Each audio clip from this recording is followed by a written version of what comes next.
भगवा गमछा पहन के भगवा टीका लगाकर ये अपने आप को धर्म योद्धा कहते हैं। बहुत सारे मेरे सनातनी भाइयों को देखता हूँ, वो कहते हैं कि ईश्वर की रक्षा हमें करनी है, प्रभु श्री राम की रक्षा हम करेंगे। मतलब जिस श्री राम ने पूरा सौर मंडल बनाया, ब्रह्मांड बनाया, जिसके बिना इजाजत के एक पत्ता ना हिले, उस ईश्वर की रक्षा अब ये 2 कौड़ी के विमल गुटखा खाए हुए लौंडे करेंगे। मतलब नशा इस लेवल का है कि भगवान की रक्षा अब ये चटिए करेंगे। अगर आप मेरी वीडियो रेगुलर आप देखते हैं तो मेरे YouTube चैनल को सब्सक्राइब कर सकते हैं। मेरी नज़र में ईश्वर एक है, आप उसे अल्लाह कहें, मैं महादेव कहूँ, एक ही हैं। कोई बदलाव नहीं, कोई शंका नहीं उसमें कि वो 2 हो सकते हैं, वो एक ही हैं। आप उन्हें अल्लाह के नाम पर इबादत करिए, मैं महादेव के नाम पर इबादत करता हूँ, पूजा करता हूँ, है एक ही चीज़। ये मैं क्यों पूछ रहा हूँ आपसे, उसका कारण है। गया था वहाँ पर एक मौलवी साहब मिले, बुजुर्ग मिले।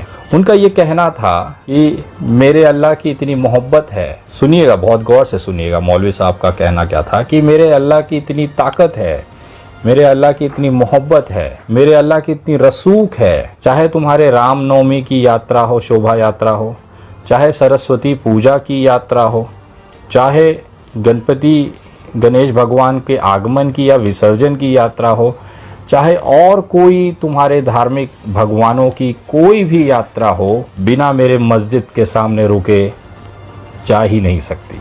उन्होंने कहा, विनय, अगर पिछले 6 सालों में अगर आप कोई दौर पूरी घटनाएं पूरे देश की अगर उठा के देखोगे, उस सब में मस्जिद केंद्र में है, जहां पर अल्लाह की इबादत की जाती है। सोचिए, हमारे सनातन भाई जब श्री राम का जो शोभा यात्रा निकालते हैं तो बड़ी अपने मगन होकर नाचते गाते प्रभु भक्ति करते हुए आगे जाते हैं, लेकिन जैसे ही मस्जिद दिखती है, उनका ये कहना था मौलवी साहब का कि जैसे ही उनको मस्जिद दिखती है, उनका डीजे का आवाज बढ़ जाता है, यात्रा मस्जिद के सामने रुक जाती है, थम जाती है।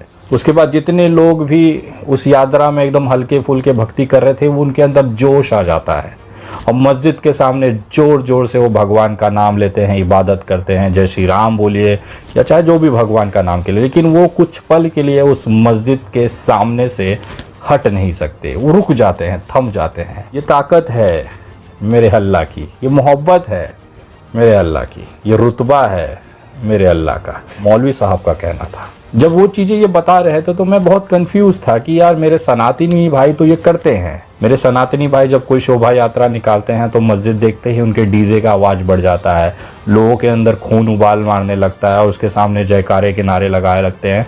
पूरी यात्रा में जितना नहीं नाचा होता है, जितनी नारेबाजी नहीं होती, उतना केवल मस्जिद के सामने होती है। तो कहीं ना कहीं क्या ये ऊपरी ताकत है, क्या ये ऊपर वाला अल्लाह महादेव या भगवान ही करा रहे हैं? मौलवी साहब का ये बात जायज़ मुझे लगता है, क्योंकि आज का ये ट्रेंड हो गया है कि कोई भी शोभा यात्रा निकलेगा, मस्जिद के सामने ज़रूर खड़े होकर वो नारेबाजी करेंगे, डीजे की आवाज़ बढ़ा देंगे, रुकेंगे। ये रुकना मौलवी साहब को इस नज़र से दिखता है कि ये अल्लाह का एक इशारा है कि बिना मेरे मस्जिद के सामने नाचे तुम नहीं जाओगे। अपना नाच दिखाओ, अपनी करतब दिखाओ, अपनी आवाज़ चिल्लाओ, गला फाड़ो, डीजे का साउंड बढ़ाओ, उसके बाद ही तुम जाओगे। मैं अब तमाम लोगों से पूछना चाहता हूँ कि इसे आप क्या कहेंगे? कमेंट करके जरूर लिखें कि ये क्या है कि हर सनातनी शोभा यात्रा मस्जिद के सामने जाकर ही अटक जाती है। क्या ये अल्लाह का कोई करिश्मा है, कोई ताकत है? इतनी गौरवान्वित सनातन सभ्यता को ये मस्जिद के सामने जाकर अपनी औकात दिखा देते हैं। वहाँ पर मुसलमानों के खिलाफ नारे देना, जोर जोर से नारा लगाना, हुड़दंग मचाना, ये सनातन के, उस गौरवशाली सनातन को शोभा देता है?